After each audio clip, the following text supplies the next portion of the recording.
Assalamualaikum warahmatullahi wabarakatuh. Perkenalkan, nama saya Waziratul Aziza dari kelas 2A dengan NIM P174102311030.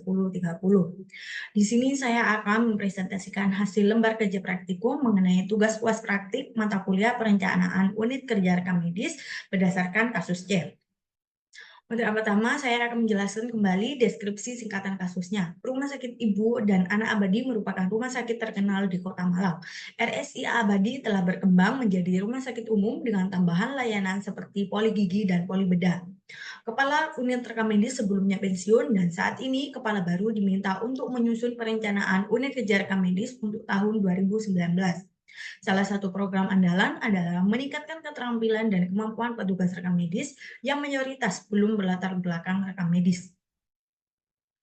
Untuk identitas rumah sakit atau puskesmas, yaitu yang pertama nama fasilitas kesehatan yaitu Rumah Sakit Ibu dan Anak Abadi dengan tipe rumah sakit umum, lokasi di Kota Malang dengan status telah beroperasi sebagai rumah sakit umum selama 3 tahun dengan tahun perencanaan tahun 2019.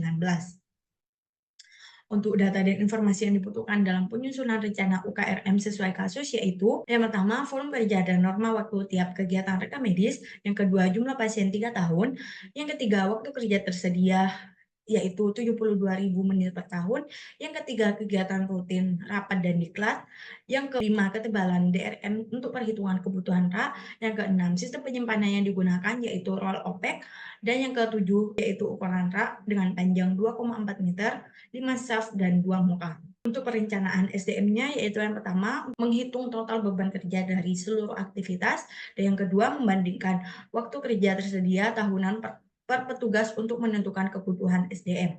Untuk yang kedua yaitu identifikasi beban kerja. Untuk total beban kerja yang pertama yaitu TPPRJ dengan total 23,556. Untuk yang kedua TPPRJ lama dengan total 59,241. Untuk yang ketiga TPPRI dengan total 24,024. Untuk yang keempat TPP-IGD baru dengan total 3,078. Untuk yang kelima TPP-IGD lama dengan total 1,794. Untuk yang keenam assembling dengan total 7,352. Untuk yang ketujuh coding RI dengan total 113,444. Untuk yang kedelapan coding RI dengan total 9,178. Untuk yang ke-9 pelaporan dengan total 5,330. Untuk yang ke-10 filing ambil dengan total 3,472. Untuk yang ke-11 filing kembali dengan total 61,531. Untuk yang ke-12 distribusi dengan total 41,496. Dengan total beban kerja semuanya yaitu 393,498,6 menit. Untuk yang ketiga, kebutuhan SDM yaitu 393,498 dibagi 72.000, yang dimana hasilnya 5,47 yang dibulatkan menjadi 6 orang. Untuk yang keempat, waktu kerja tersedia yaitu 72.000 menit per tahun. Untuk yang kelima, yaitu rencana tindak lanjut. Yang pertama, karena sebagian besar SDM belum berlatar belakang RMIK, maka rekrutmen tambahan berbasis kompetensi RMIK jika ada kekurangan. Untuk yang kedua, yaitu penyusunan jadwal kerja merata untuk efisiensi dan pemerataan beban kerja. Untuk perencanaan pengembangan SDM, yaitu yang pertama, pelatihan internal oleh Kepala Unit Rekam Medis untuk SOP dasar pelayanan rekam medis. Yang kedua, IHT bulanan terkait coding, assembling, filing, dan pelaporan.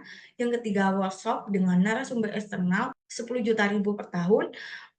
Yang keempat, yaitu pengusulan beasiswa pendidikan D3 rekam medis untuk pegawai non-RMK. Untuk kebutuhan panduan atau SPO dalam pelayanan rekam medis atau pengelolaan unit kerja rekam medis, yaitu yang pertama SPO TPPRJ baru dan lama, yang kedua SPO TPPRI, yang ketiga SPO TPP-IGD, yang keempat SPO assembling, yang kelima SPO pengkodean dan entry SIM RS, yang keenam SPO pelaporan, yang ketujuh SPO filing dan distribusi, yang kedelapan SPO penyimpanan dan pengambilan berkas, dan yang kesembilan yaitu SPO penggunaan roll opaque.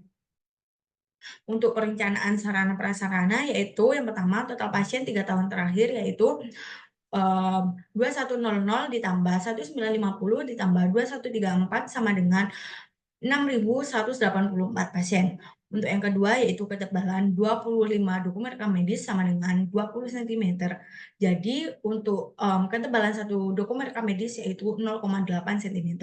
Untuk total panjangnya yaitu 6.184 dikali 0,8 cm sama dengan 49,47 meter. Untuk yang ketiga yaitu kapasitas roll off back keraknya dengan 2 muka, 5 shaft, dan panjang 2,4 meter didapatkan hasil 24 meter.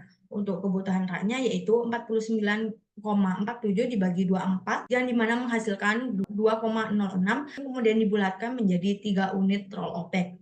Untuk kebutuhan anggaran dalam 1 tahun yaitu yang pertama pelatihan internal dibutuhkan anggaran 3 juta, yang kedua workshop internal dibutuhkan anggaran 10 juta, yang ketiga pengadaan SPO dibutuhkan 1 juta, yang keempat pembelian 3 unit roll off bag dibutuhkan 60 juta, untuk yang kelima, kegiatan rapat rutin dan koordinasi dengan jumlah anggaran 2 juta dan semuanya ditotal menjadi 76 juta rupiah. Baik, demikian pemaparan saya terkait perencanaan unit kejar medis berdasarkan kasus C. Mohon maaf apabila terdapat salah kata. Saya akhiri. Assalamualaikum warahmatullahi wabarakatuh.